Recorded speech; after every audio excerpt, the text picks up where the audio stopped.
De retour sur le continent, c'est à la criée de La Rochelle que nous retrouvons Nicolas Camoisson.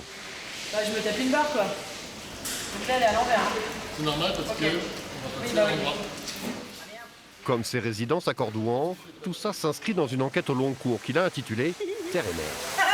C'est rigolo ça. Après toutes ces années proche-orientales, une plongée dans l'univers de la pêche dans le golfe de Gascogne.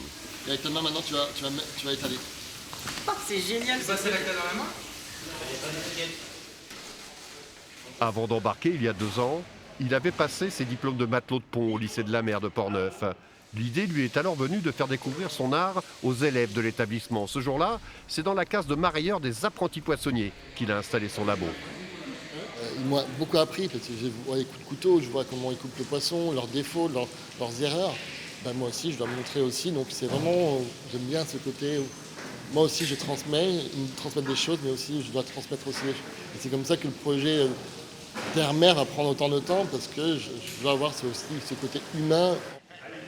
A priori pourtant, pas grand-chose en commun entre la préparation d'un maquereau ou d'un merlu avec le tirage d'une photo. Mais là encore, la magie opère.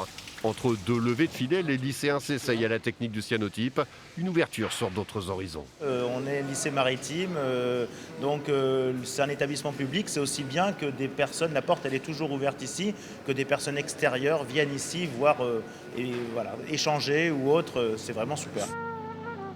Les pieds dans l'eau et la tête dans les nuages. C'est un long voyage maritime qu'a entrepris Nicolas Camoisson. Dans son viseur, des poissonniers, des marins et des gardiens de phare. Des hommes et des femmes qui, comme lui, attendront toujours la prochaine marée.